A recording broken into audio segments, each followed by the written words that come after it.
অন্যদিকে সল্টলেক সিজিও কমপ্লেক্সে ইডি দফতরে হাজিরা দিলেন সুবোধ চক্রবর্তী। পুরনিয়োগ দুর্নীতিকাণ্ডের তলব সুবোধ চক্রবর্তীকে হাজিরা দিলেন উত্তর দমদম পুরসভার প্রাক্তন পুরপ্রধান বর্তমান তৃণমূল কাউন্সিলর সুবোধ চক্রবর্তী। শান্তনু রয়েছেন ফোনে। শান্তনু, আমরা জানি যে একই দিনে সুজিত বসু, তাপস রায় এবং এই উত্তর দমদম পুরসভার প্রাক্তন চেয়ারম্যান সুবোধ চক্রবর্তীর বাড়িতে তল্লাশি অভিযানে গিয়েছিল ইডি। আজ তলব করা হয়েছে। সব মিলিয়ে কোন কোন বিষয়কে সামনে রেখে এই তলব? দেখো, তোমাকে জানিয়ে রাখি যে গত শুক্রবার কিন্তু এই সুবোধ চক্রবর্তীর বাড়িতে তুমি যে ঘন্টা জানাচ্ছিলেন যে ইডি আধিকারিকরা কিন্তু হানা দেয়। সকাল 6:30 নাগাদ সেই বাড়িতে এসে পৌঁছান এবং তারপর বিকেল 4:30 পর্যন্ত সেই বাড়িতে কিন্তু ইডি আধিকারিকরা নানান রকম ভাবে তাকে প্রশ্নবাদ করেন এবং পুরো দুর্নীতি নিয়োগের বিষয়ে তিনি কিছু জানেন।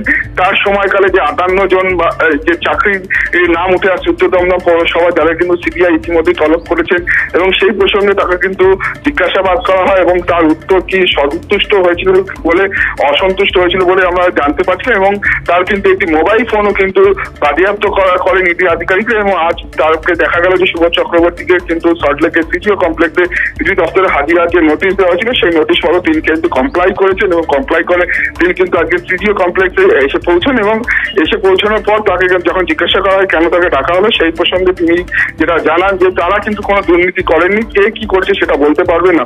কেন তাকে ডাকা হয়েছে তিনি জানেন না। তার মোবাইল ফোনটি নেওয়া হয়েছে এবং তাকে আজকে হাজিরার জন্য ডেকে পাঠানো হয়েছিল এবং তিনি এসছেন এবং তিনি কিন্তু সল্টলেকের সিজিও কমপ্লেক্স যে ইডি দপ্তর সেখানে তিনি এসছেন এবং তাকে যা প্রশ্ন করা হবে তিনি তার উত্তর দেবেন এবং তিনি যতটা জানেন সেই বিষয়ে বলতে পারবেন। কেন তাকে ডেকে পাঠানো হয়েছে সেই বিষয়ে কিন্তু তিনি কোনো রকম ভাবে মুখ খুলতেননি এবং তাকে তিনি কিন্তু একটু উক্তি করেছেন তাকে হয়তো ভালো লেগেছে সেই জন্যই হয়তো তাকে ডেকে পাঠিয়েছে।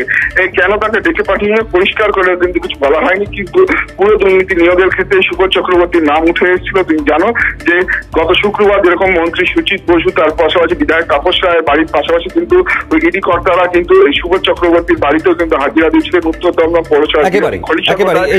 এই হাজিরা, তলব, জিজ্ঞাসাবাদ এরপর কোনো নতুন সূত্র সামনে আসে কিনা নজর থাকবে।